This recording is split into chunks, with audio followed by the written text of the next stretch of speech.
പ്രാരംഭമായിട്ട് നമ്മൾ 2 പത്രോസ് 3-ാം അധ്യായത്തിന്റെ 14-ാമത്തെ വാക്യം മുതലാണ് നമ്മൾ കണ്ടത്.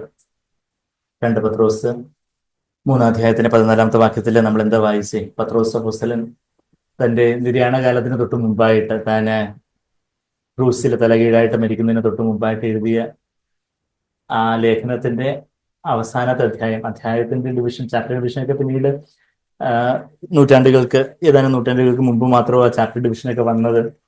എന്നാൽ അതിന്റെ ആ ലേഖനത്തിന്റെ അവസാനം അടുക്കുന്ന ആ സമയത്ത് പത്രോസ് അപ്പോസ്തലന്റെ ഹൃദയത്തിന്റെ ഭാരം നമ്മളവിടെ കാണുന്നുണ്ട്. അതായത് ഇപ്പോൾ ഒരു വയസ്സെന്ന ഒരു മനുഷ്യന്, ഒരു വന്യവയോധികൻ, അദ്ദേഹത്തിന്റെ ജീവിതാവസാനം എന്താ അവസാനം അപ്പച്ചൻ എന്താ പറഞ്ഞേ എന്ന് ചോദിക്കുന്നത് പോലെ അവരുടെ ഹൃദയത്തിലെ ഏറ്റവും തിങ്ങി നിൽക്കുന്ന ആ ഒരു വെമ്പലോടെ ആ ഒരു ഹൃദയഭാരം അതായിരിക്കും തന്നെ പ്രിയ മക്കളോട് പറയുന്നത്. അതാ പത്രോസ് മരിക്കുന്നതിന് എത്ര ദിവസം മുമ്പാണെന്ന്, എത്ര ആഴ്ച മുമ്പാണെന്ന് നമുക്കറിയില്ല. എന്നാൽ അതിന് തൊട്ടു മുമ്പ് എഴുതിയ ലേഖനമായിട്ടാണ് ഈ ലേഖനം നമ്മൾ മനസ്സിലാക്കേണ്ടത്. അവിടെ ഇതേ 2 പത്രോസ് 1-ാം അധ്യായത്തിന്റെ അതിന്റെ 14-ാമത്തെ വാക്യത്തില്, ഞാൻ ഈ കൂടാരത്തിൽ, 2 പത്രോസ്, അതായത് പത്രോസിന്റെ 2-ാമത്തെ ലേഖനം 1-ാം അധ്യായത്തിന്റെ 14-ാമത്തെ വാക്യത്തിൽ, ഞാൻ ഈ കൂടാരത്തിൽ ഇരുന്നിടത്തോളം, അതിന്റെ 13-ാമത്തെ വാക്യം വായിക്കുവാണെങ്കിൽ 2 പത്രോസ് 1:13, നമ്മുടെ കർത്താവ് യേശുക്രിസ്തു എനിക്ക് അറിവ് തന്നതുപോലെ, എനിക്ക് എല്ലാ കാര്യവും, ഭാവിയെ കുറിച്ചുള്ള എല്ലാ കാര്യവും ദൈവം നമ്മളെ അറിയിക്കത്തില്ല. എന്നാൽ ചില കാര്യങ്ങളെക്കുറിച്ച് ചില സൂചന, വരുവാനുള്ളതിനെ കുറിച്ച് പരിശുദ്ധാത്മാവ് പറഞ്ഞു തരുമെന്ന് എവിടെ പറയുന്നേ? യോഹന്നാന്റെ സുവിശേഷത്തില് പരിശുദ്ധാത്മാവിന്റെ ശുശ്രൂഷയെ കുറിച്ച് പറയുമ്പോൾ, ഇന്ന് ഓഫ്കോഴ്സ് പെന്തക്കോസ്ത് കരിസ്മാറ്റിക് കോളത്തില് അതിനെക്കുറിച്ചുള്ള പ്രവചനം എന്ന് പറഞ്ഞാൽ അവരൊക്കെ വേറൊരു എക്സ്ട്രീമിലോട്ട് പോയേക്കുവാണ്. അത് നടക്കും, ഇത് നടക്കും, നിങ്ങൾക്ക് ഇന്നാൾ അത് ചെയ്തിട്ടുണ്ട്, നാളെ അത് അടുത്ത വർഷം ഇത് നടക്കും എന്ന് പറഞ്ഞാൽ അത് പെന്തക്കോസ്ത് കരിസ്മാറ്റിക് കോളങ്ങളിൽ അതൊക്കെ അവരൊരു വേറെ എക്സ്ട്രീമിലോട്ട് പോയി. അത് ഒരു എന്താണ് പറയുന്നത്, അതൊരു വേറൊരു ഇതിലോട്ട്. എന്നാൽ പരിശുദ്ധാത്മാവ് വരുവാനുള്ളതിന് ഞാൻ ഇവിടെ 2 പത്രോസ് 1-ാം അധ്യായത്തിൽ നിന്ന് നമുക്ക് ആ യോഹന്നാന്റെ സുവിശേഷത്തിലെ ആ വാക്യത്തിലേക്ക് ഒന്ന് പോകണമെങ്കിൽ, യോഹന്നാൻ 16-ാം അധ്യായത്തില് കർത്താവ് പരിശുദ്ധാത്മാവ് വരും, സഹായകൻ വരും എന്നൊക്കെ അന്ത്യത്താഴത്തിന് ശേഷം ശിഷ്യന്മാരോട് കർത്താവ് പറയുമ്പോൾ, he will disclose to you what is to come. 16-ാം അധ്യായം യോഹന്നാന്റെ സുവിശേഷം 16:13 സത്യത്തിന് ആത്മാവ് വരുമ്പോഴും അവൻ നിങ്ങളെ സകല സത്യത്തിലും വഴി നടത്തും. അവൻ സ്വയമായി സംസാരിക്കാതെ താൻ കേൾക്കുന്നത് സംസാരിക്കുകയും വരുവാനുള്ളത് നിങ്ങളോട് അറിയിച്ചു തരികയും ചെയ്യാം. അപ്പം വരുവാനുള്ളതിനെ കുറിച്ചുള്ള ചില ഭാരങ്ങള്, ചില സൂചനകള്, അത് എപ്പോഴും നമുക്ക് ലഭിക്കണമെന്നില്ല. എന്നാൽ ദൈവത്തിന്റെ പരമാധികാരത്തിൽ നമ്മള് കർത്താവിനോട് സംവേദനക്ഷമത, സെൻസിറ്റിവിറ്റി ഉള്ളവരാണെങ്കിൽ കർത്താവിനെ കേൾക്കുവാനും കർത്താവിന്റെ ഹൃദയത്തോട് പറയാനായിട്ട് നമ്മൾ കർത്താവിനോട് ചേർന്നിരിക്കുന്നവരുമാണെങ്കിൽ ചില കാര്യങ്ങളെക്കുറിച്ച്, ചില സൂചനകൾ, ചില ഭാരങ്ങൾ, അപ്പൊ താന് മരിക്കാൻ പോവുകയാണെന്നുള്ളതിനെ കുറിച്ചുള്ളൊരു കാര്യം പത്രോസിന് അറിവ് ലഭിച്ചു. അതാ ഇവിടെ 2 പത്രോസിലേക്ക് നമുക്ക് തിരിച്ചു വരാം. 2 പത്രോസ് 1-ാം അധ്യായത്തിന് 13-ാമത്തെ വാക്യത്തില് ഇംഗ്ലീഷിൽ 14-ാമത്തെ വാക്യമാണ്, മലയാളത്തിൽ 13-ാമത്തെ വാക്യം. Laying aside of my earthly dwelling is imminent, as also our Lord Jesus has made clear to me. കർത്താവ് വ്യക്തമായിട്ട് പറഞ്ഞു. അത് മലയാളത്തിൽ 13-ാമത്തെ വാക്യം, ഇംഗ്ലീഷിൽ 14-ാമത്തെ വാക്യം. നമ്മുടെ കർത്താവ് യേശുക്രിസ്തു എനിക്ക് അറിവ് തന്നതുപോലെ, എനിക്ക് ക്ലിയർ ആയിട്ട് എന്നോട് അറിയിച്ചതുപോലെ, എന്റെ കൂടാരം പൊളിഞ്ഞു പോകുവാൻ അടുത്തിരിക്കുന്നു എന്ന് അറിഞ്ഞിരിക്കുക. ഞാൻ ഈ കൂടാരത്തിൽ ഇരിക്കുന്നിടത്തോളം, ഈ ശരീരമാകുന്ന ഈ കൂടാരത്തിൽ എനിക്ക് കുറച്ച് നാളും കൂടെ ഉള്ളൂ, കുറച്ച് സമയവും കൂടെ ഉള്ളൂ, എത്ര നമുക്കറിയത്തില്ല.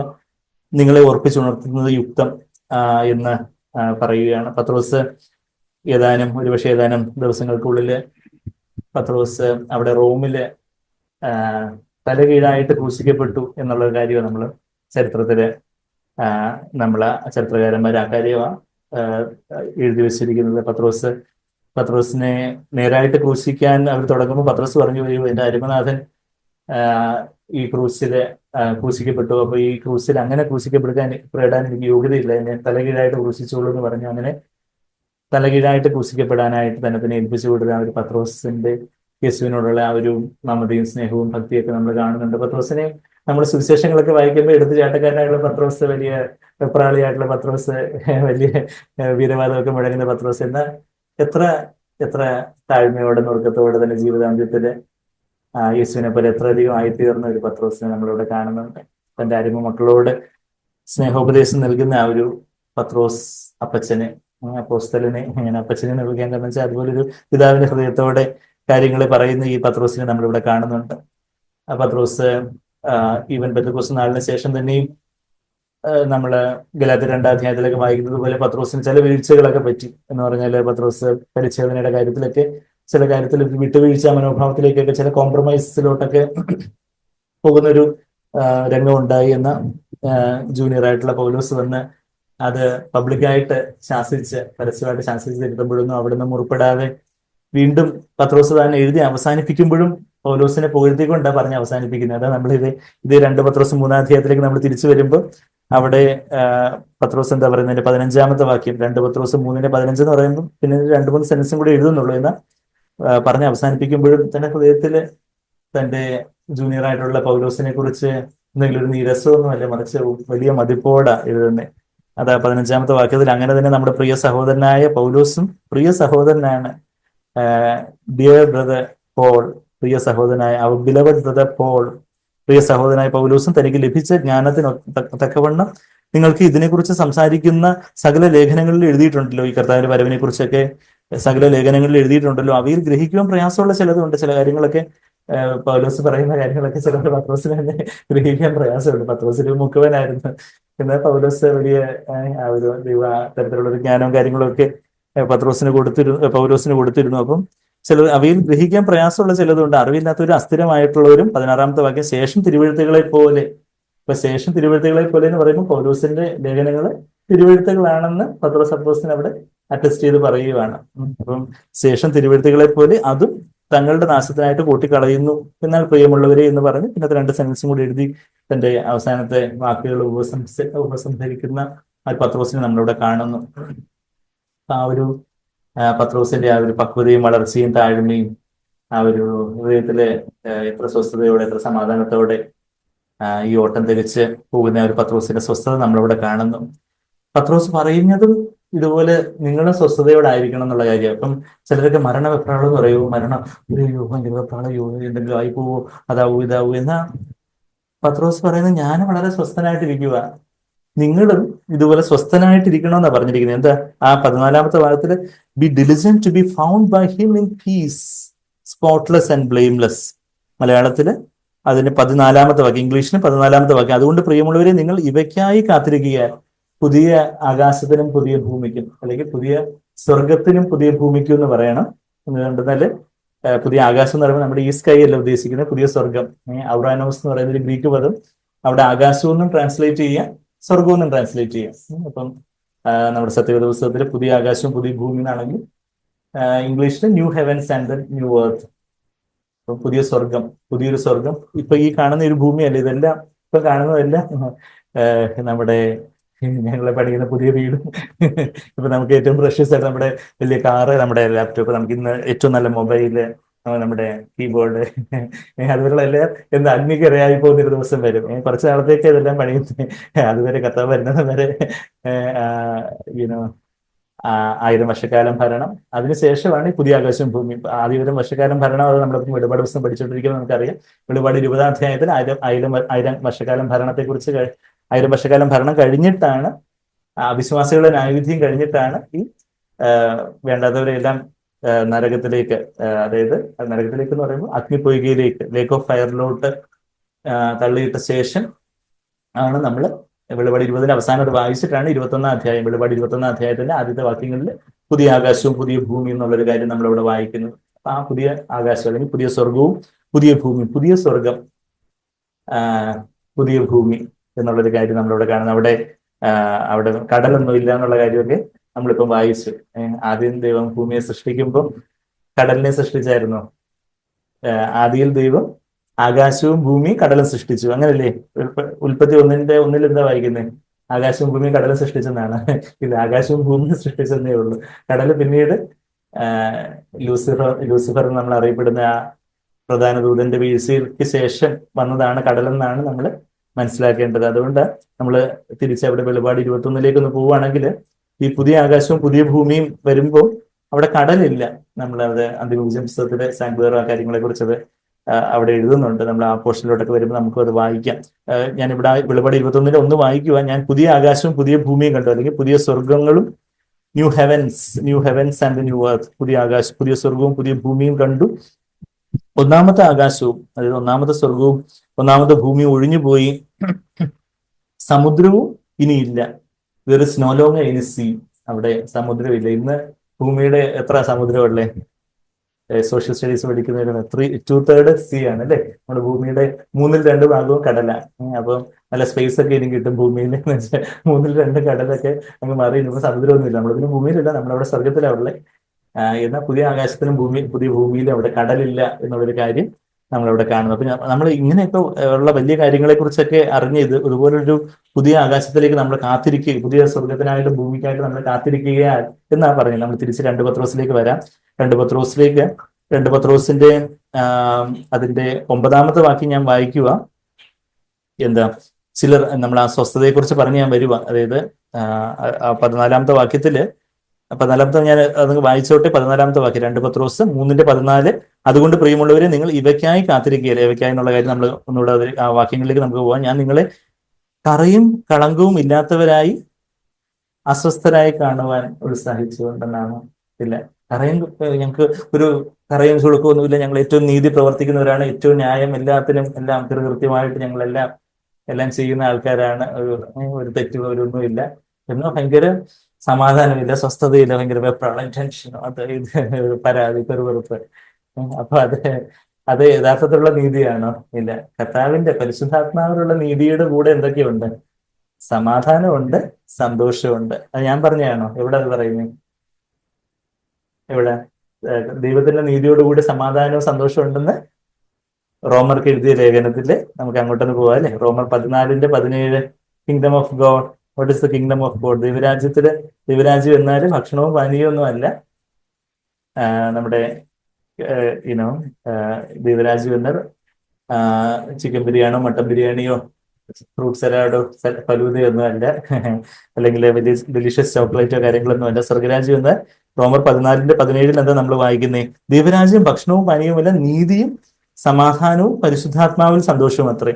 അല്ലെങ്കിൽ പരിശുദ്ധാത്മാവിലുള്ള നീതി, പരിശുദ്ധാത്മാവിലുള്ള സമാധാനം, പരിശുദ്ധാത്മാവിലുള്ള സന്തോഷം, അത് മൂന്നും. അതായത് ഇങ്ങനെ righteousness, piece and Joy, all 3 common ബ്രാക്കറ്റിൽ ഇൻ ദ ഹോളി സ്പിരിറ്റ്. മലയാളത്തിൽ അത് ട്രാൻസ്ലേറ്റ് ചെയ്യുമ്പോൾ അവര് സന്തോഷം മാത്രം പരിശുദ്ധാത്മാവിൽ, ബാക്കിയെല്ലാം പുറത്താന്നുള്ള രീതിയിൽ അങ്ങനെ ഒരു പരിഭാഷയിൽ, അങ്ങനെ ഒരു ഭാഷയ്ക്ക് ചിലപ്പോൾ അങ്ങനെ വായിച്ചാൽ നമുക്ക് അങ്ങനെ തോന്നിപ്പോകാം. പക്ഷെ അങ്ങനെയല്ല.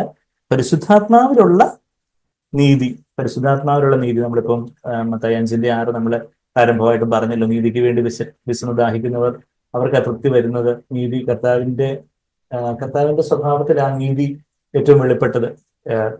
നമ്മൾ പത്രോസിന്റെ ലേഖനത്തിൽ എന്താ വായിച്ചേ? നമ്മൾ കറയും കളങ്കവും ഇല്ലാതെ സമാധാനത്തോടെ കാണപ്പെടുവാൻ ഇടയാകണം എന്നുള്ള കാര്യമാണ് വായിച്ചത്. അപ്പൊ ആ സമാധാനം എന്ന് പറയുമ്പോൾ ദൈവരാജ്യത്തിലുള്ള യഥാർത്ഥത്തിലുള്ള ഒരു നീതി, കറയും കളങ്കവും ഇല്ലാത്ത ദൈവരാജ്യത്തിന്റെ ഒരു വിശുദ്ധിയിലും നീതിയിലും അതിന്റെ ക്യാരക്ടറിസ്റ്റിക് എന്താണെന്ന് ചോദിച്ചാൽ വലിയ സമാധാനത്തോടു കൂടിയുള്ള ഒരു സന്തോഷവും സമാധാനവും നീതിയും. അതാ നമ്മളിപ്പം ഇവിടെ ഈ വാക്യത്തിലേക്ക് വന്നേ. അത് ദൈവരാജ്യം ഭക്ഷണവും പാനീയവുമല്ല, അത് പരിശുദ്ധാത്മാവിലുള്ള ഒരു നീതിയാണ്. ആ നീതി, അത് റൈച്ചസ്നെസ് ഓഫ് ഗോഡ്. ദൈവത്തിന്റെ നീതി ഏറ്റവും വ്യക്തമായിട്ട് കാണപ്പെട്ടത് ആരില്ലാന്ന് ചോദിച്ചാൽ എന്റെ കർത്താവായ യേശുക്രിസ്തുവിലാണ്. കൃപയും സത്യവും നിറഞ്ഞവനായിട്ട് ഈ ഭൂമിയിൽ ഏറ്റവും താഴ്മയോടെ, സൗമ്യതയോടെ, എന്നാൽ ഏറ്റവും കാർക്കിഷ്ടത്തോടെ, ഏറ്റവും തീക്ഷ്ണതയോടെ ഈ ഭൂമിയില് തന്റെ പദചരണങ്ങൾ ഈ ഭൂമിയെ പുലുകി കർത്താവ് അത്ര നീതിയോടെ ആർക്ക് എന്നെ പാപത്തെ കുറിച്ച് ബോധ്യം വരുത്താൻ സാധിക്കും എന്ന് കർത്താവ് യോഹന്നാൻ 8:40 എത്രാമത്തെ വാക്യമാണ് പെട്ടെന്ന് പറയണോ? Yohannan 8:40 who can convict me of sin എന്ന് കർത്താവ് എവിടെ ചോദിക്കുന്നേ? യോഹന്നാൻ 8-ാം അധ്യായത്തിന്റെ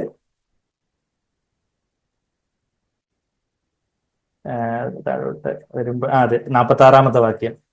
നിങ്ങളിൽ ആരെന്നെ പാപത്തെക്കുറിച്ച് ബോധം വരുത്തുന്നു? എന്നാൽ ഇന്നത്തെ സിനിമയിലെ ഡയലോഗ് എന്താന്ന് ചോദിച്ചാൽ, ദൈവപുത്രൻ പാപം ചെയ്ത ലൂസിഫറിനെ രക്ഷയ്ക്കായിട്ട് വരും എന്നൊക്കെ പറഞ്ഞ് ഇന്ന് ഒരു സിനിമ ഇറങ്ങിയിട്ടുണ്ട്. അതിന്റെ ഡയലോഗൊക്കെ ഇന്ന് പത്രങ്ങളിലൊക്കെ വരുന്നുണ്ട്.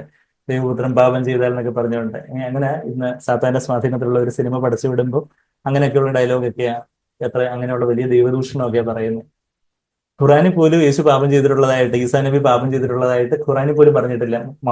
മുഹമ്മദിന് വീഴ്ചകൾ പറ്റിയതായിട്ടുള്ള ഖുറാനിൽ പറയുന്നുണ്ട്. എന്നാൽ ഈസാ നബി, യേശുവിനും ഒരു തെറ്റ് സംഭവിച്ചിട്ടുള്ളതായിട്ട് ഖുറാനിൽ പോലും പറഞ്ഞിട്ടില്ല. എന്നാൽ ഇന്ന് ഇറക്കിയിരിക്കുന്ന സാത്താന സ്വാധീനമുള്ള ഓരോ എമ്പുരാൻ എന്നൊക്കെ പറഞ്ഞുള്ള ഒരു സിനിമകളിൽ ഉള്ള ഡയലോഗ് എന്ന് പറഞ്ഞാൽ ഇങ്ങനെയാണെന്നാണ് ഞാൻ നമ്മളൊരു സിനിമ കാണാൻ പോയിട്ടുണ്ട്. അതിനകത്തുള്ള ഡയലോഗ് പത്രങ്ങളിൽ ഒക്കെ വരുന്നപ്പോൾ ദൈവപുത്രൻ പാപം ചെയ്താല് അങ്ങനെയൊക്കെ പറഞ്ഞ് എന്തൊക്കെയോ ഡയലോഗ് എഴുതാനുള്ള ധാർഷ്ട്യം ഇന്ന് അവർക്കുണ്ടല്ലോ. ദൈവം അവരോട് ആ പാവം കണക്കിടാതിരിക്കട്ടെ, ദൈവം അവരോട് ക്ഷമിക്കട്ടെ, നമുക്ക് പ്രാർത്ഥിക്കാം. അവർ മനസാന്തരത്തിലേക്ക് വരട്ടെ, നമുക്ക് പ്രാർത്ഥിക്കാം. അതായത് who can convict me of sin, Yohannan 8:46 നിങ്ങളിൽ ആര് എന്നെ പാപത്തെക്കുറിച്ച് ബോധം വരുത്തുന്നു എന്ന് കർത്താവിനെ പരസ്യമായിട്ട് ചോദിക്കാൻ പറ്റി. വേറെ ആർക്കത് പരസ്യമായിട്ട് അങ്ങനെ ഒരു നിഷ്കളങ്കമായ കറയും ചുളുക്കവും ഇല്ലാത്ത നീതിമാനായ ഒരു ജീവിതം ആർക്ക് ജീവിക്കാൻ സാധിച്ചു ഈ ലോകത്ത്?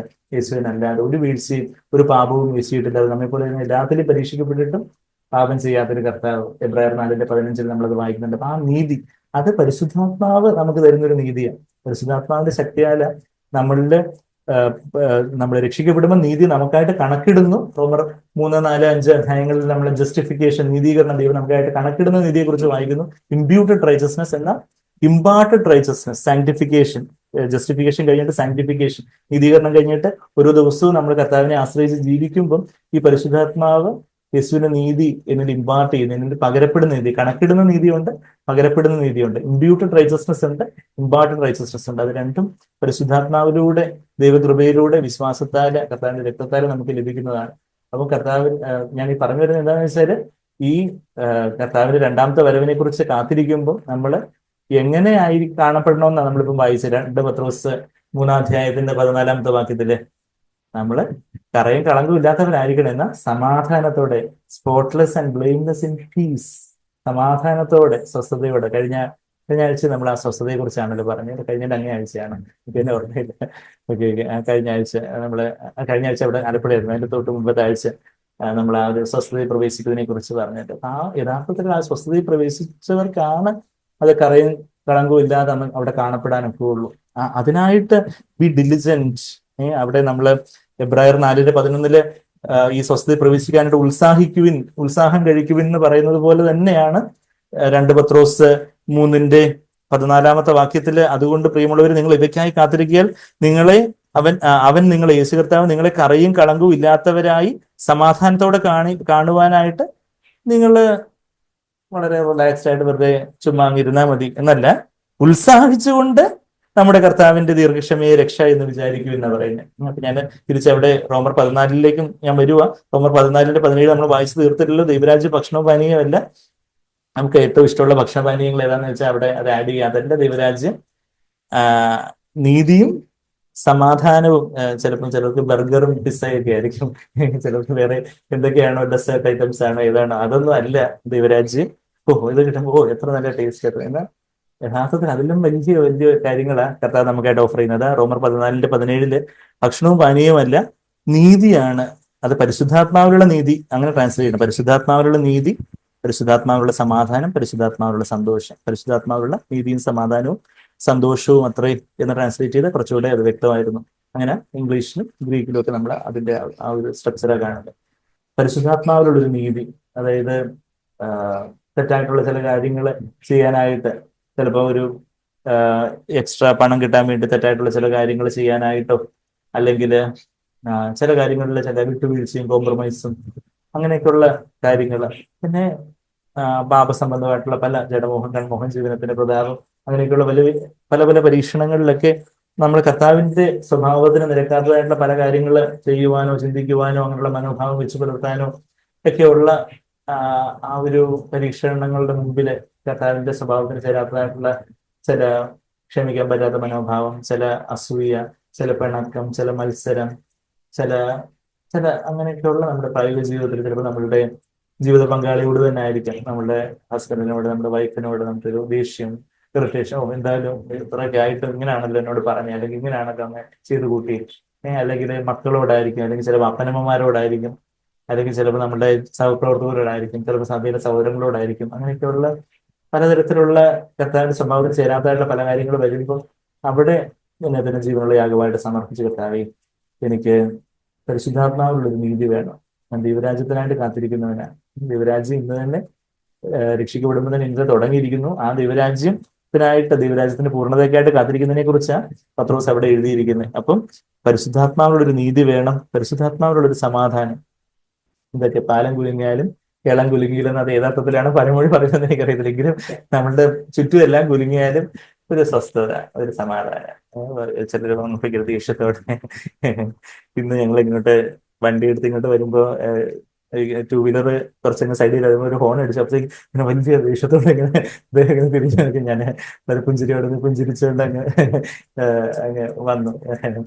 അപ്പൊ ഞാൻ പറഞ്ഞ വെച്ചാൽ അങ്ങനെ നമ്മൾ അവരെ കുറ്റം പറയുമ്പോൾ അവരുടേതായ പല ജീവിത സാഹചര്യങ്ങളും കാര്യങ്ങളൊക്കെയാണ് നമുക്ക് എല്ലാവർക്കും അതേ ജഡമുള്ളത് എന്ന് വെച്ചാൽ അതുപോലെയൊക്കെയുള്ള ഭയങ്കര അക്ഷമരും ഭയങ്കര അതുപോലെയൊക്കെയുള്ള ദേഷ്യവും. അപ്പം ഇങ്ങനെ മേ ബി ജഡത്തിലുള്ളവരാണെങ്കിൽ അവിടെ നിർത്തിയിട്ട് അങ്ങോട്ട് വാക്കേറ്റോ നിങ്ങൾക്ക് സൈഡ് വരാൻ അറിയത്തില്ല, നിങ്ങൾ അങ്ങനെ അവിടെ അരമണിക്കൂർ പോകും എന്ന് ആത്മാവിലുള്ളവര് നമ്മളവിടെ തിരിച്ചവിടെ കാര്യമില്ല, കുഴപ്പമില്ല. അപ്പൊ നമ്മുടെ ആ ഒരു പൊതുവായ പ്രതിയുത്തരം എന്ന് പറഞ്ഞില്ലെങ്കിൽ നമ്മുടെ പുഞ്ചിരി തന്നെ അവിടെ കോപത്തെ ശമിപ്പിക്കും എന്നാണ് അവിടെ സദൃശവാക്യം 15-ന്റെ 1-ാമത്തെ വാക്യം. ഞാൻ അതിലോട്ടൊന്നും പോകുന്നില്ല, നമുക്ക് പലപ്പോഴും നമ്മുടെ എടുത്തിട്ടുള്ള വാക്യ സദൃശവാക്യം 15-ൽ മൃദുവായ ഉത്തരം കോപത്തെ ശമിപ്പിക്കുന്നു. Gentle answer turns away wrath. കഠിനമായ വാക്ക് കോപത്തെ ജ്വലിപ്പിക്കുന്നു. തിരുതിയിൽ എണ്ണ ഒഴിക്കുന്ന പോലെ, മറ്റൊരു വെള്ളം ഒഴിക്കുന്ന പോലെ, ഒന്നും പറയാതിരുന്ന നമ്മള് അത് തീ തന്നെ കത്താൻ ഇരിക്കുന്ന പോലെ. അപ്പൊ അങ്ങനെയുള്ള നീതി, കർത്താവിന്റെ നീതി എനിക്ക് വേണോ അതോ എന്റെ സ്വയനീതിയും എന്റേതായ ജഡത്തിന്റെ ഇഷ്ടവും വേണോ എന്നുള്ള പല ചോയ്സസ് വരുമ്പം അവിടെ കർത്താവിന്റെ നീതി എനിക്ക് വേണം. കർത്താവ് അതിനായിട്ട് എന്നെ തന്നെ പരിശുദ്ധാത്മാവിന്റെ ആ ഒരു സ്വാധീനത്തിലേക്ക് ഞാൻ എന്നെ തന്നെ ഏൽപ്പിച്ചു തരുന്നു. കർത്താവ് ഈ ഒരു സമയത്ത് കർത്താവിന് വേണ്ടി ഒരു നിലപാടെടുക്കുവാന് നമ്മളുടെ ജോലി സ്ഥലത്തായിരിക്കട്ടെ, ചിലപ്പോൾ നമ്മളുടെ കുഞ്ഞുങ്ങളുള്ള ബന്ധത്തിൽ അവരുടെ ചില വാശി സാധിച്ചു കൊടുക്കാനോ അങ്ങനെയൊക്കെയുള്ള അവരുടെ വാശി അങ്ങ് സാധിച്ചു കൊടുത്താൽ കാര്യം എളുപ്പമായി, ബഹളമില്ല. എന്നാൽ വാശി ഒരു കാലം ഇവിടെ സാധിച്ചു തരത്തില്ല, ഇവിടെ ഉറക്കവും സാധിച്ചു തരത്തില്ല, സഭയില് ഉറങ്ങാനും സാധിച്ചു തരത്തില്ല. എന്ന് പറഞ്ഞതില് അത് അവിടെ ഒരു കാർക്കശ്യം. നമ്മളവിടെ കർത്താവിന്റെ നീതി എന്ന് പറഞ്ഞാല് ബാലൻ അവന് തോന്നുന്ന വഴിയിൽ പോകാനല്ല, ബാലൻ നടക്കേണ്ടുന്ന വഴിയെ. സൺഡേയില് എന്തെങ്കിലുമൊക്കെ പല പ്രയോറിറ്റീസ് വരും, അസൈൻമെന്റ് കാണും, പ്രോജക്റ്റ് കാണും, പല കാര്യങ്ങൾ കാണും. ആ സമയത്തൊക്കെ അവിടെ ഒരു കർത്താവെ അവിടെ നിന്നെ കുറിച്ച് ആഗ്രഹിക്കുന്നത് എന്താണ്? നമ്മുടെ ഇടദിവസത്തെ മീറ്റിങ്ങിന്റെ സമയത്തും വേറെ പല പ്രയോറിറ്റീസും കാര്യങ്ങളൊക്കെ കാണും, പല കാര്യങ്ങളും പല തിരക്കുകളും കാര്യങ്ങളൊക്കെ കാണും. എന്നാൽ അതെല്ലാം കഴിയുന്നത്ര ശരിയാണ്. നമ്മളിപ്പം ഹോസ്പിറ്റലിൽ വെന്റിലേറ്ററിൽ അങ്ങനെ ആണെങ്കിൽ പിന്നെ കുഴപ്പമില്ല, അവിടെ മാത്രം എക്സ്ക്യൂസ് ആണ്. ICU വെന്റിലേറ്റർ ആണെങ്കിൽ അവിടെ ചിലപ്പോൾ അവർ മൊബൈലും ലാപ്ടോപ്പും അനുവദിക്കത്തില്ലായിരിക്കും. എങ്കിൽ പോലും പലപ്പോഴും നമ്മുടെ ഈ ഹോസ്പിറ്റൽ അഡ്മിറ്റ് ആയിരിക്കുന്ന മോളി സിസ്റ്റർ വരെയും ഓൺലൈനായിട്ടെങ്കിലും കയറുന്ന നമുക്കറിയാം, നല്ല മാതൃക നമുക്കറിയാം. എന്നാൽ നമുക്ക് പറ്റുന്ന അത്രയും കർത്താവെ സമയങ്ങൾ ഉപേക്ഷിക്കാതെ കർത്താവെ അതിന് വിലമതിക്കുവാനും കർത്താവെ അതിനായിട്ടൊരു പ്രയോറിറ്റി കൊടുക്കുവാനും എല്ലാ കാര്യങ്ങളും ഒക്കെ ഒരു പരീക്ഷയില്ല, ഒരു പ്രോജക്റ്റും ഇല്ല, എല്ലാ കാര്യങ്ങളും ഒക്കെ ഒരു കുഴപ്പമില്ലാതെ പോവുകയാണെങ്കിൽ ഞാൻ ചർച്ചിലങ്ങ് വന്നേക്കാം എന്നുള്ളതാണോ അതോ കർത്താവെ അവിടുത്തെ ഇഷ്ടം, ഓരോ കാര്യത്തിലും അവിടുത്തെ ഇഷ്ടം എന്താണ്, ഓരോ കാര്യത്തിലും അവിടുത്തെ നിലപാട് എന്താണ്, അവിടുന്ന് എങ്ങനെയാണ് കർത്താവെ ഞാനൊരു തീരുമാനം എടുക്കാൻ ആഗ്രഹിക്കുന്നത്, ആ കാര്യത്തില് കർത്താവെ എന്നെ സഹായിക്കണം. കർത്താവെ പരിശുദ്ധാത്മാവുള്ള നീതി എനിക്ക് വേണം, അവിടുത്തെ സ്വഭാവം എനിക്ക് വേണം. ഒരു പീപ്പിൾ പ്ലീസറായിട്ട് മനുഷ്യരെ പ്രസാദിപ്പിക്കുന്നവളായിട്ട് അകപ്പതിക്കാൻ എന്റെ മറിച്ച് അവിടുത്തെ ഇഷ്ടം ചെയ്യുവാനായിട്ട് അതിനായിട്ട് ചിലപ്പോൾ നമ്മൾ ചില എക്സ്ട്രാ എഫേർട്ട്, ഇപ്പം സ്ത്രീകളൊക്കെ അവിടെ എന്തിനാ പറഞ്ഞു ഞായറാഴ്ച ഓഫായിട്ട് കിട്ടാൻ വേണ്ടി സ്ത്രീകൾക്ക് ചില എക്സ്ട്രാ എഫേർട്സ് എടുക്കേണ്ടതുണ്ട്. ബാക്കി പല ദിവസങ്ങളിലൊക്കെ ചിലപ്പം പല ലീവും കാര്യങ്ങളും ഒക്കെ അങ്ങ് വേണ്ടെന്ന് വെക്കേണ്ടി വരും, ബാക്കി വേറെ പല കാര്യങ്ങളും. എന്നാൽ നമ്മുടെ ആദ്യം തന്നെ ആ കാര്യങ്ങളൊരു നിലപാട് എടുത്തതുകൊണ്ട് ദൈവം സഹായിച്ചു, ദൈവത്തിന് വലിയ കൃപയാണ് ഞായറാഴ്ച പോവാതെ വേണം ദൈവം ഞായറാഴ്ച മീറ്റിംഗ് മിസ്സാവാതെ ദൈവം സഹായിക്കുന്നു. ഞാൻ പറഞ്ഞത് നമുക്ക് വേണമെങ്കിൽ എന്താ പല രീതിയിൽ പല കാര്യങ്ങളും ഒരു സാമട്ടിൽ പോകാം. എല്ലാവരും അങ്ങനെ വലിയ പ്രശ്ന നമ്മൾ വേറെ ആരെയും ബോധിപ്പിക്കാനല്ല, മറിച്ച് നമുക്ക് യഥാർത്ഥത്തില് നമ്മളുടെ കർത്താവിന്റെ കാര്യങ്ങള്, കർത്താവിന്റെ സഭയെ, സഭായോഗങ്ങളെ, വചനത്തെ ഒക്കെ ഇത്രമാത്രം നമ്മൾ വിലമതിക്കണമെന്ന് വേറെ ആരെയും ബോധ്യപ്പെടുത്താനല്ല, നമ്മൾ കർത്താവിന് മുമ്പാകെ കർത്താവ് ഇവിടെ ഞാൻ നീതിയോടായിരിക്കാൻ പരിശുദ്ധാത്മാവിലുള്ള നീതി വേണം എനിക്ക്.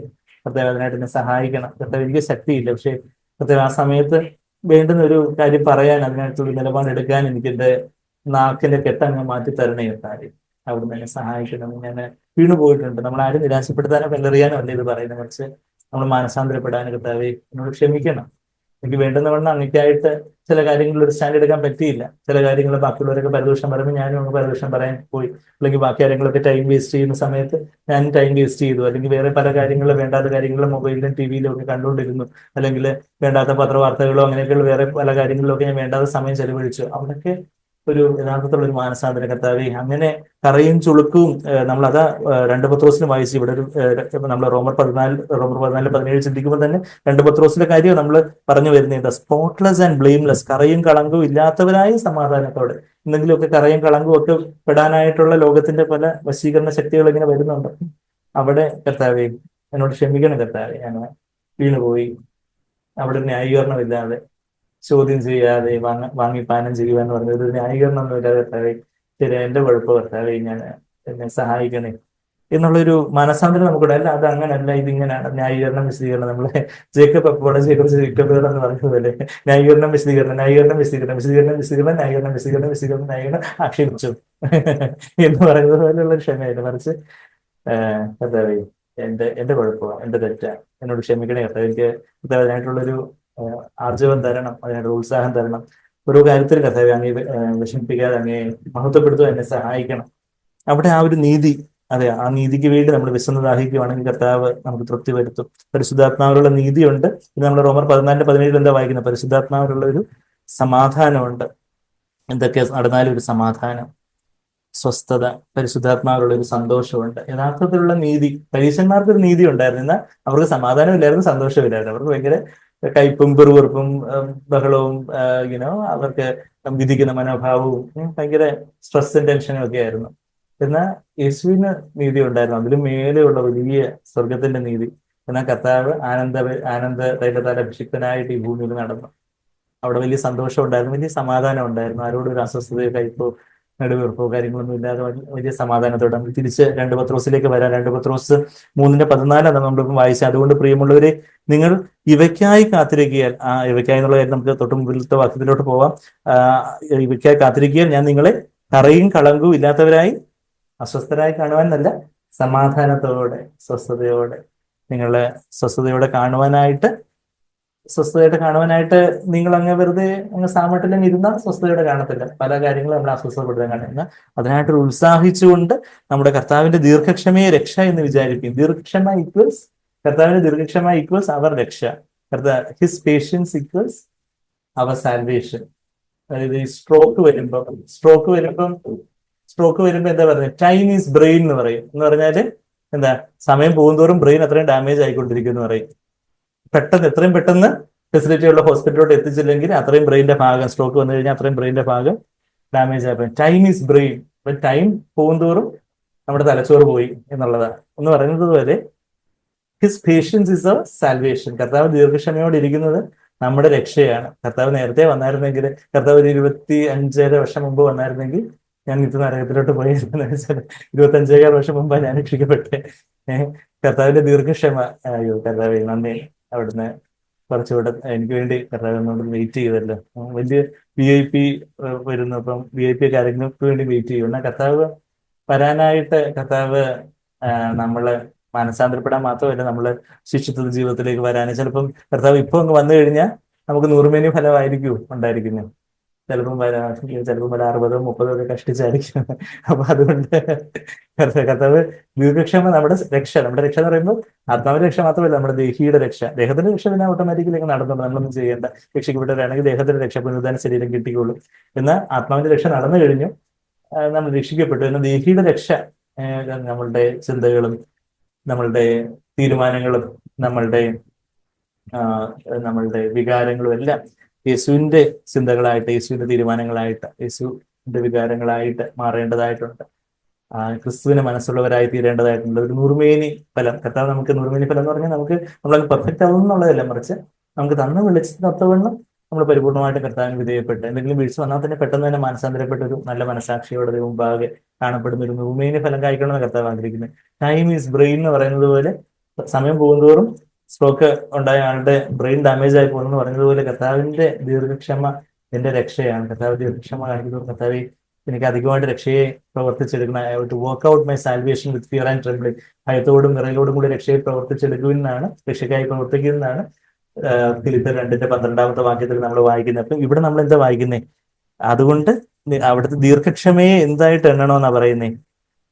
രക്ഷ എന്ന് വിചാരിക്കുവിൻ. അതുകൊണ്ട് അപ്പൊ ഇങ്ങനെയുള്ള കാര്യത്തിനായിട്ട് കാത്തിരിക്കുക എന്നുള്ളതാണ് നമ്മൾ 9 മുതലുള്ള വാക്യങ്ങൾ വായിക്കുന്നത്. ഞാൻ ഒത്തിരി നമ്മുടെ സഹോദരങ്ങളൊക്കെ ഇന്ന് ഷെയർ ചെയ്യാനുണ്ട്. അതുകൊണ്ട് ഞാനങ്ങ് അത് പറഞ്ഞ് കൺക്ലൂഡ് ചെയ്യുക. ചിലർ താമസം എന്ന 9-ാമത്തെ വാക്യം ചിലർ വിചാരിക്കുന്നു ഇത്ര നാളും കർത്താവ് വരുന്നു, കർത്താവ് വരുന്നു, പുലി വരുന്നു, പുലി വരുന്നു എന്ന് പറയുമ്പോൾ പുലി അവസാനം വരുമ്പോഴത്തേക്ക് അയ്യോ എന്ന് പറയുന്നത് എന്ന് പറഞ്ഞത് ഇവർ കർത്താവ് വരുന്നു, കർത്താവ് വരുന്നു എത്ര നാളായിട്ട് പറഞ്ഞുകൊണ്ടിരിക്കുക.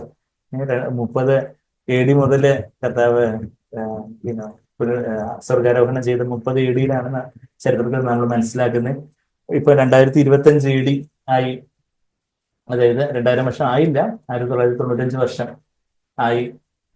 കർത്താവ് വരുന്നു, കർത്താവ് വരുന്നു പറഞ്ഞ് ഇവര് പുലി വരുന്നു എന്ന് പറഞ്ഞുകൊണ്ടിരിക്കുക. പക്ഷെ ചിലർ അത് താമസമാണ്, ഡിലേ ആണ് എന്ന് അത് സ്ലോനെസ് ആണ്. നിങ്ങളുടെ ദൈവം എത്ര അങ്ങ് സ്ലോ ആണോ, എന്തോ സ്ലോ മോഷൻ റേസ് ആണോ? 9-ാമത്തെ വാക്യം, ചിലർ താമസം എന്ന് വിചാരിക്കുന്നത് പോലെ കർത്താവ് തന്റെ വാഗ്ദത്തം നിവർത്തിക്കാൻ താമസിക്കുന്നില്ല. കർത്താവ് സ്ലോ ഒന്നും അല്ല. കർത്താവിന് അറിയാം ടൈം. ആരും നശിച്ചു പോകാതെ എല്ലാവരും മാനസാന്തരപ്പെടുവാൻ അവന് ഇച്ഛിച്ച് നിങ്ങളോട് ദീർഘക്ഷമ കാണിക്കുക. കർത്താവിന്റെ ദീർഘക്ഷമ നമ്മുടെ രക്ഷയാണ്. നമ്മളിപ്പോ 14-ാമത്തെ വാക്യത്തിൽ വായിച്ചതുപോലെ കർത്താവിന്റെ ദിവസമോ കള്ളനെ പോലെ വരും. അന്ന് ആരും കള്ളനെ പോലെ വരുന്നത് അത് ഇരുട്ടിൽ വസിക്കുന്നവർക്കാണെന്ന് നമ്മൾ 1 Thessalonians 5-ാം അധ്യായത്തിൽ വായിക്കുന്നുണ്ട്.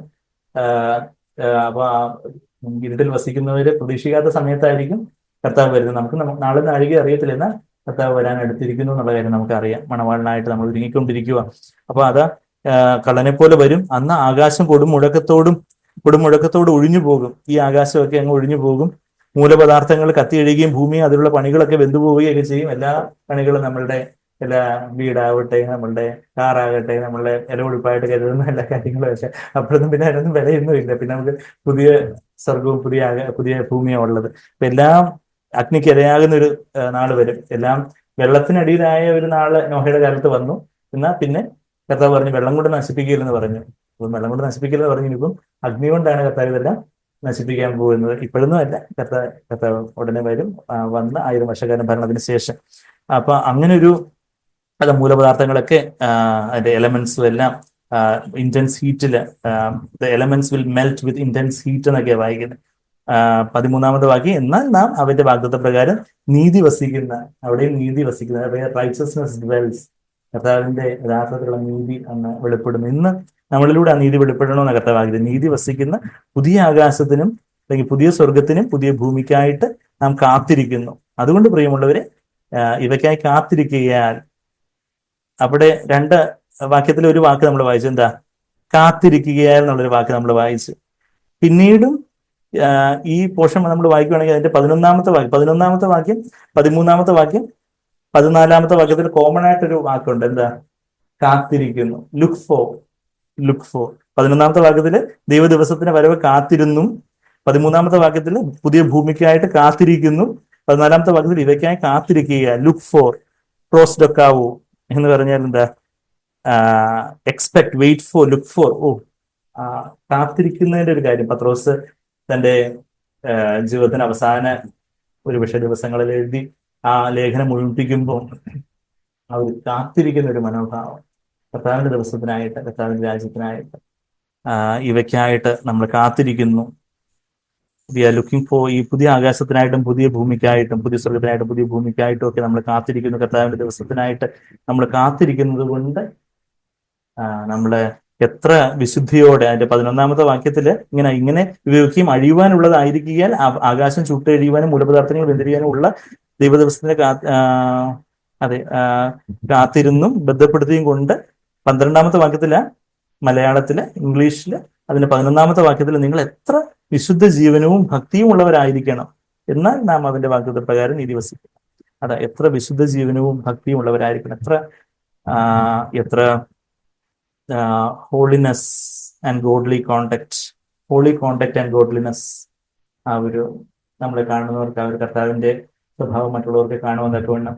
കൃപയും സത്യവും നിറഞ്ഞവനായ കർത്താവിന്റെ സ്വഭാവം, കർത്താവിന്റെ നീതി, ആ ഒരു ഹോളി കോണ്ടാക്ട്, വിശുദ്ധമായിട്ടുള്ള ആ ഒരു കുഞ്ഞുങ്ങള് ക്യാമ്പസിലും കോളേജിലൊക്കെ ആയിരിക്കുമ്പോൾ എതിർലിംഗത്തിൽപ്പെട്ടവരായ ആൾക്കാര്, ഓപ്പോസിറ്റ് ജെൻഡർ ആയിട്ടുള്ള ആൾക്കാരൊക്കെ ഇങ്ങനെ അടുത്തോട്ട് വരുമാനം അതുപോലെയൊക്കെയുള്ള കൂടുതൽ അടുക്കാനൊക്കെ ശ്രമിക്കും. പല ചാറ്റിങ്ങും ചീറ്റിങ്ങും എല്ലാം വരും. അപ്പോൾ എല്ലാം ഒരു ഹോളി കോണ്ടാക്ട്. ചിലത് നമ്മളൊന്നും ഉത്തരം പറയുന്നില്ല, ചിലത് നമ്മളങ്ങ് മാറി നിൽക്കുന്നു. നമ്മുടെ ഒരു ബൗണ്ടറി ഉണ്ട്, നമ്മുടേതായ ഒരു മാന്യത, ഒരു കർത്താവിന്റെ മകൻ, കർത്താവിന്റെ മകൾ എന്നുള്ളൊരു മാന്യതയുണ്ട്. Holy contact and godliness. കഴിഞ്ഞ ദിവസം ഇങ്ങനെ ഒരു പാസ്റ്റർ ആയിട്ടുള്ള ഒരാള് വേറൊരു സഹോദരിയും കൊണ്ട് കൺസൾട്ടേഷൻ ആയിട്ട് വന്നു.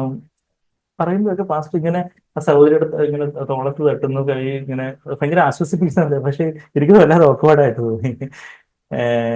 നമ്മളെ അപ്പൊ ഞാൻ പറഞ്ഞ വെച്ചാൽ അത് എനിക്കറിയത്തില്ല. സോ എന്നാ ആ ഒരു വിശുദ്ധമായിട്ടുള്ള ഹോളി കോണ്ടാക്ട് ആൻഡ് ഗോഡ്ലിനെസ് എന്നുള്ളൊരു കാര്യം നമ്മളിവിടെ വായിക്കുന്നു. അപ്പൊ അതിനായിട്ട് കർത്താവിന്റെ ദിവസത്തിനായിട്ട്, കർത്താവിനായിട്ട് കാത്തിരിക്കുന്നവരായിട്ട്, അങ്ങനെ കർത്താവിനെ കാത്തിരിക്കുന്നവരാണ് പുതുബലം പ്രാപിക്കുന്നത്. കർത്താവിന്റെ വരവിനാളില് ആ ഒരു സമാധാനത്തോടെ കറയും കളങ്കമില്ലാത്തവരായിട്ട് കാണപ്പെടുവാൻ തക്കവണ്ണം ഉത്സാഹം, അതിനായിട്ടുള്ളൊരു ഉത്സാഹം, അതിനായിട്ടുള്ള സമർപ്പണം, കർത്താവെ അവിടുത്തെ ആ ഒരു പരിശുദ്ധാത്മാവിലുള്ളൊരു നീതിയും സന്തോഷവും സമാധാനവും എൻ്റെ ഹൃദയത്തിൽ നിറയ്ക്കണം. യേശുവിനെ പോലെ എനിക്ക് ആയിത്തീരണം. അവിടുന്ന് അന്ന് വരുമ്പോൾ ഞാൻ അസ്വസ്ഥനായിട്ട് കർത്താവ് ഞാൻ അങ്ങ് ശൃംഗവേ ചെയ്ത് ഞാൻ അങ്ങ് ചുരുങ്ങി പോകാനുള്ളവരല്ല, മറിച്ച് അങ്ങയിൽ വസിച്ച് വലിയ സന്തോഷത്തോടെ പ്രാഗൽഭ്യത്തോടെ അങ്ങ് വരവേൽക്കേണ്ടവനാണ് ഞാൻ. അതിനായിട്ട് കർത്താവെ എനിക്ക് തന്നിട്ടുള്ള വെളിച്ചത്തിന് എത്തവണ്ണം കർത്താവെ സമ്പൂർണ്ണമായിട്ട് അടുത്ത മുമ്പാകെ അതിനെ താഴ്ത്തി ഏൽപ്പിക്കാൻ എന്നെ സഹായിക്കണം. അവിടുത്തെ ആത്മാവിനാൽ എന്നെയും ജീവിപ്പിക്കണം, അവിടുത്തെ ആത്മാവിനാൽ എന്നെ നിറയ്ക്കണം. കർത്താവെ എനിക്ക് ഇനിയുള്ള ജീവിതം എങ്കിലും കർത്താവെ പരിപൂർണ്ണമായിട്ട് അവിടത്തേക്കായിട്ട് ജീവിക്കണം. പഴയ കാലങ്ങളിലെ പല പ്രയാസങ്ങളും പല വീഴ്ചകളും എല്ലാം ഉണ്ടായി കർത്താവെ, അതെല്ലാം അവിടുന്ന് കഴുകി ഇന്നു മുതൽ കർത്താവെ ഞാനൊരു പുതിയ സമർപ്പണത്തോടായിരിക്കാൻ എന്നെ സഹായിക്കണമേ എന്നുള്ളൊരു പ്രാർത്ഥനയോടെ നമുക്കായിരിക്കാം. ഞാൻ ഇനി എനിക്കായിട്ടല്ല, അങ്ങേക്കായിട്ട് ജീവിക്കാൻ ആഗ്രഹിക്കുന്നു. അങ്ങയുടെ വരവിനാൾ ഏറ്റവും അടുത്തല്ലോ കർത്താവെ. ഇനി എത്ര നാളുകളുണ്ട്, എത്ര സമയമുണ്ടെന്ന് അറിയില്ല. ലോക സംഭവങ്ങളെല്ലാം അതിനെ വിളിച്ചറിയിക്കുമ്പോൾ കർത്താവെ അങ്ങ് കർത്താവെ വാനമേഘത്തിൽ പ്രത്യക്ഷപ്പെടുമ്പോൾ ഞാൻ ലജ്ജിച്ചു പോകുവാന് ഇടയാകുമോ? അതോ കർത്താവിൽ വസിക്കുന്നവനായിട്ട് ആ ഒരു നൂറുമേനി ഫലം കായ്ക്കുന്നവനായിട്ട് കർത്താവിന്റെ മുമ്പാകെ സന്തോഷത്തോടെ സമാധാനത്തോടെ കളങ്കവും കറയും ഇല്ലാതെ സമാധാനത്താൽ കാണപ്പെടുന്നവനായിരിക്കുമോ? സ്വസ്ഥതയിൽ പ്രവേശിച്ചവനായിട്ട് ആദ്യ വിശുദ്ധ സ്ഥലത്ത് ആത്മമണവാളുടെ മാർബിൾ ചാരിയുള്ളൊരു സ്വസ്ഥതയോടെ കറയും ചുളുക്കൊന്നും ഇല്ലാതെ ആ ദൈവരാജ്യത്തിന്റെ പരിശുദ്ധാത്മാവിലുള്ള ഒരു വലിയ സന്തോഷത്തോടെയും സമാധാനത്തോടെയുള്ള നീതിയുള്ളവനായിട്ട് ഞാനന്ന് കാണപ്പെടുമോ? കർത്താവെ അതിനായിട്ട് ഞാൻ എന്നെ സമർപ്പിക്കുന്നു എന്ന് നമുക്ക് പറയാം. കർത്താവെ പരിശുദ്ധാത്മാവിനെ ആ ഒരു നീതിയും സന്തോഷവും സമാധാനവും ഒക്കെ നമ്മളിലൊന്നും നിറയ്ക്കാനൊക്കെ ഉള്ളൂ. നമ്മളതായി പാട്ടിൽ പാടുന്നത് എനിക്കല്ല, ഞാൻ ക്രിസ്തുവിന് അത്ര അവനായതാ ഞാൻ സമർപ്പിക്കുന്നു. അവനാണ് എന്നെ നടത്തുന്നത്, കാവൽ ചെയ്യുന്നത് ഓരോ നിമിഷവും. എല്ലാ പാപങ്ങളും അകറ്റി നീതിച്ച പാപിനെ രക്ഷിച്ച തിരുരക്തത്തിന്റെ ശക്തിയാൽ അവിടുന്ന് എന്നെ വെണ്മയായി തീർക്കും. സർവഭാഗ്യം ചെയ്തുകൊള്ളും. എന്റെ കണ്ണുകൾ ഇനി ഈ ലോകത്തിന്റെ ലാവണ്യം കാണാനില്ല, മറിച്ച് കർത്താവെ അവിടുത്തെ മുഖത്തെ കാണട്ടെ, അവിടുത്തെ വലിയ ഭാരത്തെ കാണട്ടെ, അവിടുത്തെ ആ കർത്താവെ അവിടുത്തെ സ്വരത്തെ കേൾക്കാനായിട്ട് എൻ്റെ ചെവികളായി തീരട്ടെ. എൻ്റെ ഹൃദയം അവിടുത്തെ വകയായിട്ട് കർത്താവെ ആയിത്തീരട്ടെ. ഈ കൈകൾ ഞാൻ സമർപ്പിക്കുന്നു. ഈ ജീവിതം അവിടുത്തെ സേവയ്ക്കായിട്ട് ശുശ്രൂഷയ്ക്കായിട്ട് സമർപ്പിക്കുന്നു. കാലുകളൊക്കെ കർത്താവെ അവിടുന്ന് ഓടിയ ആ ജീവന്റെ പാതയിലെ ക്രൂശിന്റെ പാതയിൽ ഓടുവാനായിട്ട് ഞാൻ സമർപ്പിക്കുന്നു. എൻ്റെ ചിന്തകള് തിരുരാജ്യത്തിന്റെ വ്യാപ്തിക്കായിട്ടും ആഴത്തിനായിട്ടും ആയിത്തീരട്ടെ. എനിക്കായിട്ടല്ല എൻ്റെ കർത്താവെ, ഞാൻ അങ്ങയ്ക്കുള്ളവനാണ്. ഉത്തമഗീത 7:10 പറയുന്നത് പോലെ ഞാൻ എൻ്റെ പ്രിയനുള്ളവളാണ്, അവന്റെ ആഗ്രഹം എന്നോടാണ്. ഞാൻ എൻ്റെ കർത്താവിനുള്ളതാണ്, എൻ്റെ കർത്താവിന്റെ സമ്പാദ്യമാണ് ഞാൻ. നമ്മെ തന്നെ അങ്ങ് പ്രത്യേകമായിട്ട് സമർപ്പിച്ചുകൊണ്ട് പരിശുദ്ധാത്മ നിറവിനായിട്ടുള്ള ഒരു ദാഹത്തോടെ, ഒരു പുതിയ നിറവിനായിട്ടുള്ള ഒരു ദാഹത്തോടെ സമർപ്പണത്തോടെ നമുക്ക് പാടാം.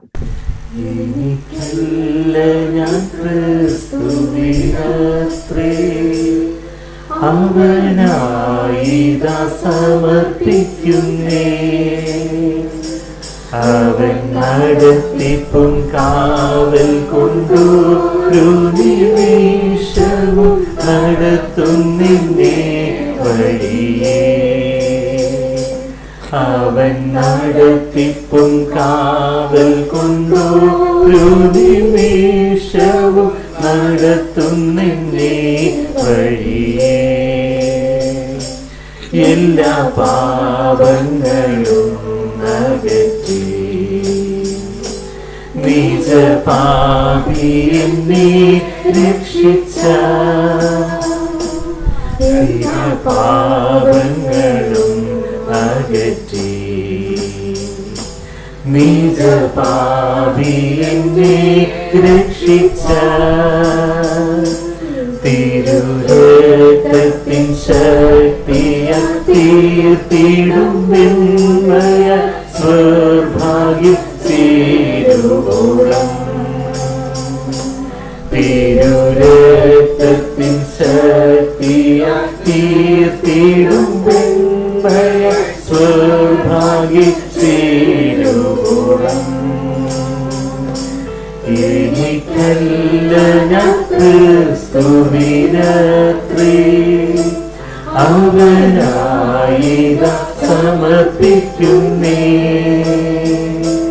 അവൻ നടത്തിപ്പും കാവൽ കൊണ്ടോരോ നിമിഷവും നടത്തുന്നെന്നെ വഴിയേ.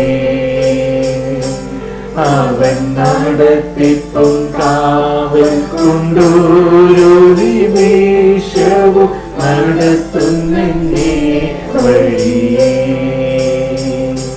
കണ്കൾ കാണട്ടെ നിൻ മുഖത്തെ ദർശിപ്പാൻ നിൻ വൻഭാരത്തെയും. കണ്കൾ കാണട്ടെ നിൻ മുഖത്തെ ദർശിപ്പാൻ നിൻ വൻഭാരത്തെയും. എൻ ചെവികൾ ശ്രവിക്കുന്ന ഹൃദയം വന്ന് രക്ഷക നിൻപകയാ. എൻ ചെവികൾ ശ്രവിക്കുന്ന ഹൃദയം വന്ന് രക്ഷക നിൻപകയാ. എനിക്കല്ല ഞാൻ ക്രിസ്തുവിനത്രേ അവനായി സമർപ്പിക്കുന്നേ. അവൻ നടത്തിപ്പും കാവൽ കൊണ്ടോരോ നിമിഷവും നടത്തുന്നെന്നെ വഴിയേ. അവൻ നടത്തിപ്പും കാവൽ കൊണ്ടോരോ നിമിഷവും നടത്തുന്നെന്നെ വഴിയേ. ഈ എൻ കൈകളിൽ സമർപ്പിക്കുന്നേ. സേവയ്ക്കായി ജീവനെയും ഈ എൻ കൈകളെ സമർപ്പിക്കുന്നേ. സേവയ്ക്കായി എൻ ജീവനെയും കാൽകളോടട്ടെ നിൻ പാതേ ചേരട്ടെ എൻ ചിന്ത തിരുരാജ്യ വ്യാപ്തിക്കായി. കാൽകളോടട്ടെ നിൻ പാതേ ചേരട്ടെ എൻ ചിന്ത തിരുരാജ്യ വ്യാപ്തിക്കായി. എനിക്കല്ല ഞാൻ ക്രിസ്തുവിനത്രേ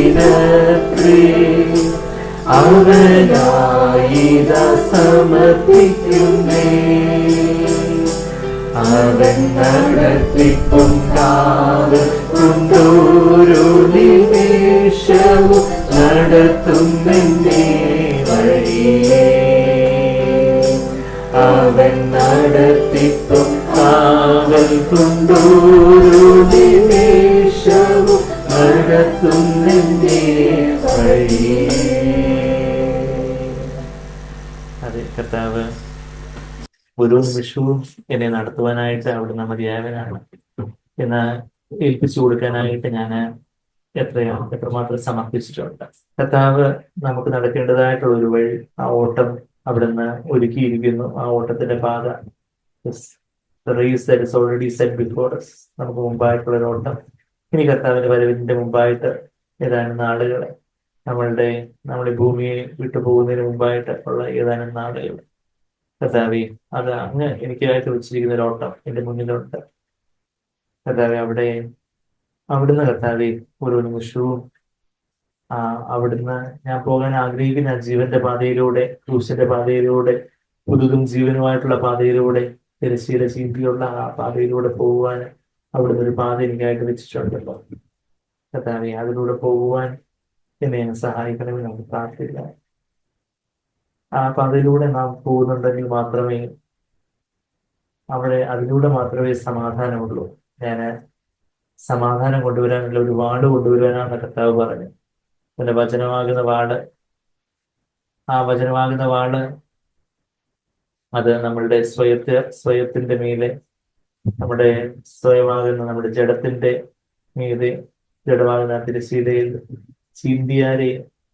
ചീന്തുന്നതിനനുസരിച്ച് കർത്താവിന് ആ വാളിലെ ജ്വാലയാകുന്ന പരിശുദ്ധാത്മ നമ്മുടെ ആത്മാവിലേക്ക് പകർന്ന് നമ്മളില് സമാധാനം, ദൈവത്തിന്റെ ആ സമാധാനം നമ്മളിൽ നിറയ്ക്കാനൊക്കെ ഉള്ളൂ. ആ സമാധാനം നമ്മളിൽ നിറഞ്ഞു കഴിഞ്ഞത് മറ്റുള്ളവരിലേക്ക് പകർന്നൊഴുകണം.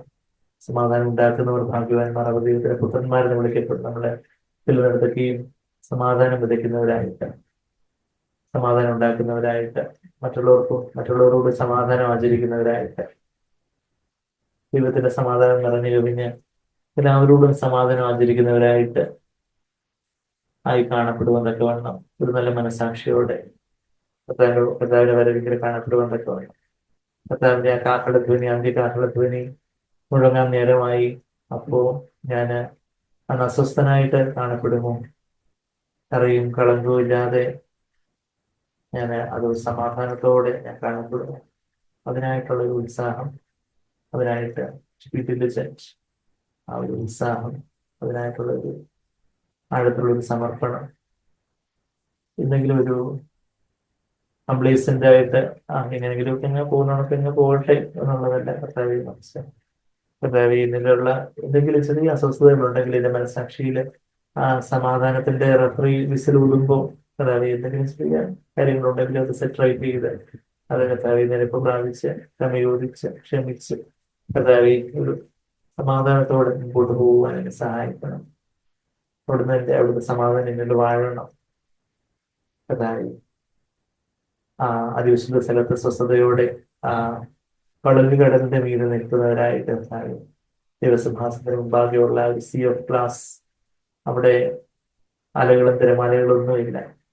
വലിയ സ്വസ്ഥതയോടെ കർത്താവെ അവിടുത്തെ അതിവിശുദ്ധ സ്ഥലത്ത്, അവിടുത്തെ സിംഹാസനത്തിൽ അവിടുത്തോട് ചേർന്ന് കർത്താവ് വലതുവശത്ത് കർത്താവെ കാന്തയായിട്ട് സമാധാനത്തോടെ കാണപ്പെടുവാൻ അങ്ങനെയാക്കണമെങ്കിൽ പ്രാർത്ഥിക്കും. നമുക്ക് നമ്മത്തിനെ ചൂട് കസ്റ്റേ നൽകുന്നതായി അതിനായിട്ട് ഞങ്ങളെ സഹായിച്ചാട്ട് ഇതെല്ലാം ബന്ധുരുകി പോകും. ഞങ്ങൾ ഇന്ന് ഈ കണ്ണുകൾ കൊണ്ട് കാണുന്നതെല്ലാം കർത്താവേ അഗ്നിക്കിരയായി പോകും. എല്ലാ മൂലപദാർത്ഥങ്ങളെല്ലാം ബന്ധുരുകി മെൽറ്റവേ ആയി പോകും. പുതിയ ആകാശവും പുതിയ ഭൂമിയും, പുതിയ സ്വർഗവും പുതിയ ഭൂമിയും വരുന്നവരോ കർത്താവെ, ഞങ്ങൾ എത്ര ഭയഭക്തിയോടെ, എത്ര വിശുദ്ധ ജീവിതം നയിക്കേണ്ടവരാണ്. എത്ര സമാധാനത്തോടെ, കരയും ചുളുക്കവുമില്ലാതെ, കരയും കളങ്കവുമില്ലാതെ കർത്താവെ എത്ര സമാധാനത്തോടെ അങ്ങേൽ കാണപ്പെടേണ്ടവരാണ്. അതിനായിട്ടുള്ളൊരു ഉത്സാഹം ഞങ്ങൾക്ക് തരണമേ. അവിടുത്തെ ആ കർത്താവെ ദിവസത്തെ കാത്തിരിക്കുവാൻ, ആ പുതിയ ആകാശത്തെയും പുതിയ ഭൂമിയെയും, ആ പുതിയ സ്വർഗത്തെയും പുതിയ ഭൂമിയെയും കാത്തിരിപ്പാൻ ഞങ്ങളെ സഹായിക്കണമേ. അങ്ങേക്കായിട്ട് തന്നെ കാത്തിരിക്കുവാൻ, ഞങ്ങളുടെ ആത്മമണവാളനായിട്ട് കാത്തിരിക്കുവാൻ, അങ്ങയുടെ എനിക്കായിട്ട് മുറിവേറ്റതായിട്ടുള്ള പൊന്മുഖത്തെ മുട്ടുവാനായിട്ട്, എനിക്കായിട്ട് തുളയ്ക്കപ്പെട്ട അണിപ്പഴുതുള്ള തിരുക്കരങ്ങളിൽ എന്റെ വിരലിട്ടൊന്ന് നോക്കി കർത്താവിന്റെ സ്നേഹത്തെ അറിയുവാൻ, അവിടുത്തെ അവിരാവിലെ കർത്താവെ കൈയിട്ട് നോക്കി അവിടുത്തെ ഹൃദയത്തിലേക്ക് ചെല്ലുന്ന ഹൃദയത്തിന്റെ ആഴത്തിലുള്ള ആ സ്നേഹത്തെ ഒന്ന് തൊട്ടറിയുക കർത്താവെ. അതിനായിട്ട് കർത്താവെ അവിടുത്തെ മറുപടി ചാരുവാൻ, അവിടുത്തെ കാന്തയായിട്ട് ചേർക്കപ്പെടുവാൻ ഞങ്ങളെ ഓരോരുത്തരെയും സഹായിക്കണം. ഇന്ന് കർത്താവെ അങ്ങ് ഞങ്ങൾക്ക് തരുന്ന വിളിച്ചതിനൊത്തവണ്ണം സമ്പൂർണ്ണമായിട്ടും ഞങ്ങളെ അങ്ങ് കൃത്യമായിട്ട് സമർപ്പിക്കുവാൻ ഞങ്ങളെ സഹായിച്ചാട്ടെ. കർത്താവെ, അങ്ങ് വേദനിപ്പിക്കുന്ന എന്തെങ്കിലും ഉണ്ടെങ്കിൽ കർത്താവെ, ഭൂമിയിൽ ദൈവത്തിന്റെ പ്രസാദം ഉള്ളവർക്കാണല്ലോ സമാധാനമുള്ളത്. ദൈവം പ്രസാദിച്ചിരിക്കുന്നവർക്കാണല്ലോ സമാധാനമുള്ളത്. Peace to those who are well pleased, whom God is well pleased. ദൈവം കർത്താവ് ഞങ്ങളിത് സാധിച്ചിരിക്കുന്നു എന്നുള്ള ആ ഒരു ബോധ്യത്തോടെ കർത്താവ് ഞങ്ങളുടെ ജീവിതം അങ്ങേക്കായിട്ട് സമർപ്പിക്കപ്പെടുമ്പോൾ പരിശുദ്ധാത്മാവിനാൽ അവിടുന്ന് ഞങ്ങളെ നിറച്ച് ഞങ്ങളെ ആ അഗ്നിയാൽ സീൽ ചെയ്യുമ്പോൾ കർത്താവ് അവിടുത്തെ സമാധാനം ഞങ്ങൾ നിറയുമല്ലോ. കർത്താവിന്റെ പ്രസാദകരമാവണ്ണം ഞങ്ങളെ തന്നെ താഴ്ത്തി ഏൽപ്പിക്കുമ്പോൾ പരിശുദ്ധാത്മാവില് കർത്താവ് ഞങ്ങൾക്ക് അവിടേക്ക് സമാധാനമുണ്ട്. കർത്താവ് ഞങ്ങളെ സഹായിച്ചാട്ടെ അങ്ങേക്ക് വേണ്ടി കാത്തിരിക്കുവാൻ, അവിടുത്തെ സത്യത്തെ കേൾപ്പാൻ, അവിടുത്തെ പാതയിൽ നടപ്പാൻ. കർത്താവെ ഞങ്ങളെ ഇന്ന് കേട്ട വചനങ്ങളെല്ലാം മുഴുവനെ ഫലം കായ്ക്കുവാൻ ഇടയാക്കണമേ. പ്രാർത്ഥിക്കുന്ന വരും ദിവസങ്ങളിൽ ഞങ്ങളെ സഹായിച്ചാട്ടെ. അവിടുന്ന് കർത്താവ് ചോദിക്കുന്നതിൽ അതിന്റെ പരമായിട്ട് സഹായിക്കും. ഞങ്ങളെ കാണുന്നവർക്ക് യേശുവിന്റെ നീതി, യേശുവിന്റെ സ്വഭാവം കാണാൻ സാധിക്കുന്ന തരത്തിലേക്ക് ഞങ്ങളെ അവിടുന്ന് അധികമായിട്ട് വളർത്തും. കർത്താവെ നന്ദി സഹായിതാണ്. രക്ഷയിൽ അങ്ങനെ വളർന്നു വരുവാൻ ഞങ്ങളെ കർത്താവിന്റെ ആ തിരിഞ്ഞ പുരുഷത്വത്തിലേക്ക് കർത്താവ് പൂർണ്ണതയിലേക്ക് വളർന്നു വരുവാൻ ഞങ്ങളെ ഒത്തിരി സഹായിച്ചാണ്. നന്ദി കർത്താവെ. പ്രാർത്ഥനയുടെ സുഖിക്കുന്നു. രക്ഷയുടെ സൗകര്യങ്ങൾക്കായിട്ട് എല്ലാം ഓരോരുത്തർക്കായിട്ട് നന്ദി പറയും, സ്തോത്രം ചെയ്യും, അനുഗ്രഹിച്ചാട്ടെ. അവിടുത്തെ പുനഃനാമത്തെ മുഖപ്പെടുത്തിയായിട്ട് എല്ലാ യേശു കർത്താവിന്റെ വലിയ മാതിരിയുള്ള നാമത്തിൽ തന്നെ ആമേൻ.